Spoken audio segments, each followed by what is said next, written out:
What is up, guys? Rick Caches here, and today Anthem got a pretty sizable update, introducing new features, balances, bug fixes, and just a ton of overall stuff. And that's what we're going to be going over in today's video. And so, let's get started.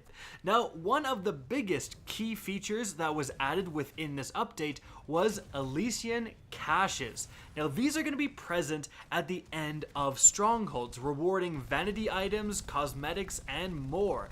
But how do you get them? How do they work? Well, let's go over it. Firstly, you're going to need an Elysian key, and how you get one is by going to the daily challenges vendor, or the daily feats vendor. You're actually going to see a little symbol above that daily challenge, and you can access that, and then one of those different daily challenges is going to have that little blue symbol beside it. That's what you have to do to get an Elysian key. So today for me, it was to complete 2 contracts. So I went out, did a legendary contract, and then one more, and then I got my key. Now once you do have your key, you then go into a stronghold. And once you get to the very end of that stronghold, as you can see, 4 brand new chests are going to spawn. You can take your key and open one of these chests. So why are there 4? Well, it's because all of your teammates have a chance to do this. And as you can see, if my teammate opens a chest, I'll actually get a reward from that chest too. And then I open a chest and all my teammates can get that reward. So if you have all 4 people with Elysian keys, then you can get access to all 4 of those chests, which I think is a pretty cool feature. Now, BioWare says that there are 67 unique vanity unlocks available, including vinyls, victory poses, emotes, and arrivals, and you will never get a duplicate vanity item. So after opening a certain amount of chests, you will get literally everything available within this cache. This is our first version, they say, of the rule set for Elysion Caches, and they look forward to our feedback. So definitely now more of a reason to not only play a stronghold, but play all the way to the end. I think this will significantly cut down in the amount of people farming the first 1 or 2 chests and then leaving before the boss fight. But moving on from there, something else arrived today, and that is legendary missions.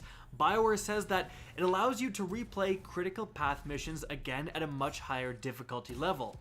1 mission will be available per day. That has no limit on the number of times it can be completed. These missions offer a challenge and require team coordination to achieve victory. So there was definitely some interesting critical path missions, I would say, especially ones involving General Tarsus and so on, and being able to replay those is just great, just more content overall, and that is fantastic.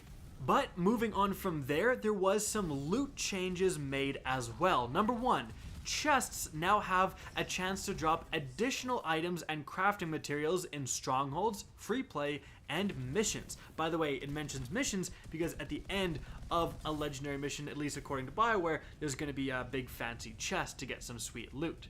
But in addition to that, Apex creatures, which include Ursics, Titans, Furies, and Ascari/Luminaries, now have a chance to drop additional loot similar to the change made to chests, so just more loot overall. And lastly, on Grandmaster 1 difficulty and higher, Stronghold bosses will now drop more loot with a chance at additional masterwork and legendary items. So this is important because previously how the bosses worked is that, yep, 1 masterwork guaranteed. And while the guarantee was certainly good, it made it so that, legendaries, they weren't really spawning there. Now you have that 1 guaranteed masterwork, but you have that additional chance, so stronghold bosses will more likely drop legendary items and additional masterworks and all that stuff. So just better loot across the board, which is great. Next up, quick update, they have enabled Nvidia highlights, so doing certain things, performing multi-kills, defeating legendary creatures. If you have that setting turned on and you have an Nvidia graphics card, you'll automatically capture that gameplay, so easy to share to Twitter and stuff. Could be cool to see some of those. But moving on from there, a much more practical thing for a lot of you, they added field of view sliders for a bunch of things. So, PC players love their field of view. Well, as of today, Anthem now has a ground field of view, a zoomed field of view, a flight field of view, a swim field of view, and a pilot field of view. So a bunch of different options, and it's going to affect all the different aspects of the game. Because Anthem has so much different variety in terms of movement and stuff, you do have to have a bunch of different possible field of views, because if you make your field of view super wide, and that's perfect when you're on the ground, it could be super disorienting when you're swimming, for example. So glad they added that nonetheless. Now moving on from there, another honestly like big change in terms of quality of life improvement. The Forge can now be accessed directly from the menu, as you can see in the background gameplay, and it opens instantaneously. There is no more loading screen for the Forge, so you can just press the start button and open up the Forge. And not only that, it'll show a list of some of your components on the side, so you can just more easily kind of see what's going on and address issues within your build. So I think just the fact that it doesn't have a loading screen is going to be a huge gameplay improvement. Now moving on from there, there was a bunch of bug fixes involving Strongholds, because so much more people are going to be playing Strongholds now due to those Elysian chests. So like Heart of Rage, fix Party Gather, that was sending players back to the previous arena, tons of fixes for Heart of Rage, fixes for Temple of Scar, all that stuff. So some of the exploits and annoying things have been squashed within this update. Now moving on from there, in terms of bug fixes to gear, very importantly, the Mark of Ruin and Amulet of Winter Storm Masterwork components should now be correctly applying their respective bonuses, have their corrected text icons, and should be functional. So Amulet of Winter is a big one, like increasing your gun damage whenever you freeze an enemy. Now that's actually going to be working, and so frost builds are going to be a lot better nowadays. And there was a bunch of other changes as well in terms of fixing inscriptions and correcting values and stuff. For example, support plus X% luck now just says plus X% luck, and so on. But moving on from there, we have some pretty colossal balancing changes. So, in terms of masterwork changes, they doubled the rate at which masterwork gear with multiple charges regain charges. So this will affect the Ranger Venom Darts with Tactical Onslaught specifically, Colossus Railgun, Jared's Hammer, Interceptor Cluster Mine with Bitter Harvest, Storm Ice Storm with Winter's Wrath, and Storm Ball Lightning with Seal of the Open Mine. So all of those things should be better now.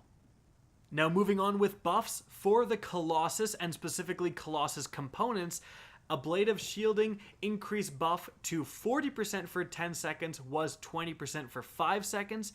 Grand Entrance improved ability to reliably trigger on heavy impacts and air melee slams. Reinforced Hull increased buff to 33% was 20% and removed cooldown. Shock Treatment was hitting enemies with ordnance launcher abilities temporarily lowers thruster heat buildup by 30% for 5 seconds, and now taking damage increases all damage by 8% for 10 seconds, stacking to 10. Woo, that's a big change there. Stalwart's Badge was on shield break, increases all ability damage by 40% for 5 seconds, and now when hit with a status effect, increase all gear damage by 40% for 10 seconds. So easier to activate. Synchronizing Frame changed to hitting an enemy from defeating an enemy, which is going to trigger so much more often. For Colossus Gear, Fist of the Crucible, and this is one of my favorite abilities. So it was Victor's Advantage, defeating an enemy increases flamethrower damage by 30% for 10 seconds, stacking up to 5 times. Now it's Striker's Advantage. Hitting an enemy increases flamethrower damage by 12% for 10 seconds, stacking to 10. So hitting an enemy, so much easier to trigger, but a little bit less of a bonus initially, just from 30% down to 12%, obviously. And then we have Best Defense, increase base damage by 25%. Black Powder, increase base damage by 25%, reduced to 1 second, was 4 seconds previously. Solvent Green, increased base damage by 40%. Titan's Hail was upgraded Burst Mortar. Special shells burst across a wide area. Burst Mortar can now trigger explosive combos, and now it's upgraded Burst Mortar. Special shells burst across wide area, creates a large physical explosion for each enemy hit. Alright, then we have the Interceptor Buffs. So for components, Survival Algorithm increased to 40% for 10 seconds from 20% for 10 seconds. Talisman of Power increased to 60% for 10 seconds, up from 50% for 5 seconds. Conductive Lattice was performing a small melee hit streak 3, detonates an electric explosion, and now melee hits, detonate, and electric explosion can occur once every 2 seconds. Moving on from there, Vengeance Matrix was all damage is increased by 25% for 5 seconds when suit health declines, and now on low armor, damage taken is reduced by 50% for 10 seconds. Way of Salvage increased to 40% for 10 seconds, was only for 5 seconds. Way of the Swift, 60% for 10 seconds, was 50 for 5. Way of the Bold increased to 40% armor, restored from 20%. Way of Integration increased 30% for 10 seconds instead of for 5 seconds. So actually overall, like pretty much everything for the Interceptor was buffed in terms of components. It should be a lot more powerful now. For Interceptor Gear, Clarif's Talon increased base kick damage by 200%, removed cooldown increased to 50%, armor restored. Rengari's Charge, or however it's said, increased base damage by 25%, removed the cooldown. Serpent's Veil increased base damage by 35%, changed to trigger on melee hit from melee kill, so much more that thing is going to be active. Shadow Claw was Wraith Strike instantly recharges with a small kill streak. 2 now launches 2 Wraith projectiles that seek enemies at once. Awesome. Absolute Zero, remove the requirement of being above target, increase explosive damage. Now, for the Ranger, here are its buffs. For components, Tactical Advantage was increase engine heat threshold, max stamina by 35%, weak point hits, lower thruster heat buildup by 10% for 5 seconds, and now increase engine heat threshold, max stamina by 50%, weak point hits, lower thruster heat buildup by 80% for 10 seconds. Huge changes there. Badge of Devastation was increase assault launcher by 15%, performing a large hit streak of 10 will instantly add 1% ultimate charge. And now it's increase assault launcher by 30%, performing a large hit streak 10 will add 3% ultimate charge. So that's a big buff there, literally tripling the amount of ultimate gain. Victor's Resolve was increase blast damage by 50% and decrease impact damage by 20%, performing a small multi-kill of 3, instantly restored 25% armor. Now it's increase blast damage by 50% and decrease the impact damage by 20%, performing a small multi-hit of only 2, restores the 25% armor. Second Wind was Defensive Bulwark, so was increase all gun damage by 25%. On low health, increased gun damage by 25% for 10 seconds. And now increase all gun damage by 25%. On low health, it's going to increase it by 60% for 10 seconds. Elemental Ops, so it was increase fire damage and max heat capacity by 20% and fire resistance by 20%. Increase elemental effects applied to enemies by 20%. And now increase fire damage and max heat capacity by 50% and fire resistance by 50%.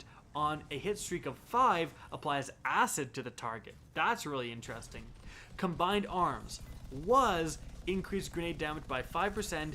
Defeating an enemy with assault launcher gear increases grenade gear damage by 60% for 5 seconds, and now increased grenade damage by 30%, so 6 times more powerful. Hitting an enemy with an assault launcher gear increases grenade gear damage by 60% for 10 seconds. That's a lot better now. Airborne Advantage was increase impact by 35% and decrease blast damage by 35%. Hovering increases all resistances by 10%. Now increases impact damage by 50% and decreases blast damage by 20%. Hovering increases all resistances by 25%. We have even more. Okay, Ranger is so much better after this update.